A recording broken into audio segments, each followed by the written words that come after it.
네, 안녕하세요. 에드리절트 마포지사 한우리 지사장입니다. 요즘 전문직, 특히 변호사 마케팅 문의가 부쩍 많아졌는데요. 실제로 저희가 진행한 고객사 중 한 곳이 첫 번째 달에는 문의가 아예 없었는데 두 번째 달부터는 문의가 좀 들어오기 시작해서 오히려 돈을 더 내서 더 하고 싶다라는 이야기까지 하셨습니다. 그런데 지금처럼 대형 로펌이 많아진 시대에 개인 변호사 사무실도 마케팅으로 충분히 효과를 볼 수 있을까요? 저는 분명히 가능하다라고 말씀드립니다. 왜냐면 개인만 할 수 있는 강점이 분명 있기 때문입니다. 지금 로펌 시장을 보면 대형 네트워크 로펌들이 광고에 수억씩 쏟아붓고 서울뿐 아니라 지역별로 분사무소를 내다 보니 전국구에서 검색 결과를 장악하고 있죠.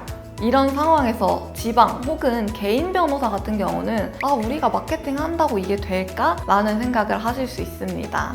실제로 지방 변호사님들 연매출이 평균 1억 정도 수준이고 중위소득은 3천만 원 정도밖에 안 된다는 2024년 통계가 있을 정도로 냉혹한 현실입니다. 하지만 이 위기 속에서도 기회는 존재합니다. 대형 로펌 같은 경우는 결국 규모의 경제로 돌아가는 시스템입니다. 사건을 많이 처리하다 보니까 프로세스가 굉장히 효율적으로 표준화가 되어 있는 건데요. 그렇다 보니 자연스럽게 의뢰인 한 명 한 명한테 집중하기가 어렵습니다. 의뢰인과의 진정성 있는 관계, 지역에 맞는 정서적인 공감, 케이스형, 초맞춤형 전략과 대응, 이 세 가지는 개인 변호사님들이 가장 잘할 수 있는 영역이자 브랜딩의 핵심 무기가 될 수 있습니다. 예를 들어 볼게요. 의뢰인 입장에서 생각해보면 단순히 그 로펌이 유명하다 해서 바로 찾아가진 않습니다. 요즘 소비자들이 워낙 똑똑해졌기 때문에 대형 로펌 광고에서 무슨 이혼 사건 1위라고 아무리 강조를 하더라도 실제 소비자들은 좀 후기도 찾아보고 리뷰들도 좀 보고 사람 냄새 나는 그런 곳을 찾는 분들도 계십니다. 그래서 저희는 이 틈새를 공략해야만 합니다. 멀리 있어도 정말 유명한 곳에 가시는 분이 있을 수도 있지만 가까이서 나를 진심으로 변호를 해줄 분을 찾는 분도 계시니까요. 이 구도에서 투자를 선택하는 고객들을 타겟해야만 합니다. 그럼 어떻게 해야 될까요? 첫째, 가장 중요한 의뢰인과의 관계 형성에 집중하셔야 합니다. 단순 상담이 아니라 인생 문제를 좀 함께 고민해주는 파트너식으로 다가가셔야 하는데요.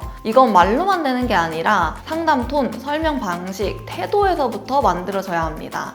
그리고 투명하고 쉬운 소통에 신경을 많이 쓰셔야 되는데 실제 의뢰인들은 일반인입니다. 법률 용어 정말 어려워요. 이걸 누구나 이해할 수 있게끔 쉽게 설명해주고 진행 상황 자체도 수시로 좀 공유해 주시는 것이 필요합니다. 그래야 이 변호사님은 내 사건 자기 사건처럼 챙겨주고 신경을 써주는구나 라는 느낌이 들 수 있습니다.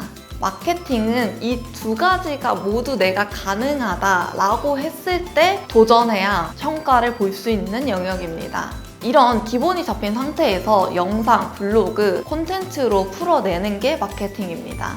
브랜딩은 결국 나를 알리는 연습으로 생각하시면 쉬운데요. 변호사 자격증을 따기 위해 수년을 투자하신 것처럼 현 시대에서는 법률사무소 운영과 성장에도 마케팅과 브랜딩 공부와 투자가 필요합니다. 장기적인 관점에서 바라보셔야 되는데요. 절대 1개월 만에 끝나는 영역이 아닙니다. 시간이 초반엔 어느 정도 걸릴 수 있지만 꾸준히만 하신다면 반드시 성과로 돌아오게 되실 겁니다. 저희가 해보니 병원도 마찬가지고 변호사, 세무사 같은 전문직 업종 모두 그랬습니다. 전문성과 그 꾸준함이 결국 브랜드를 만들어내더라고요. 저희는 지금도 지역 기반의 법률사무소들과 함께 단기 조회수가 아닌 브랜드 신뢰와 의뢰인 전환에 맞춘 마케팅 전략을 실행하고 있습니다. 지금 이 영상을 보고 계신 변호사님께서도 단순한 광고가 아니라 전문성과 진정성이 녹여진 컨텐츠를 제작하고 실제 의뢰인 전환까지 됐으면 좋겠다 라고 하시는 분들이라면 저희 에드리절트 마포지사로 문의 주시면 상담 도와드리겠습니다. 에드리절트는 실질적으로 의뢰인과 이어지는 브랜딩을 만들어 갑니다. 감사합니다.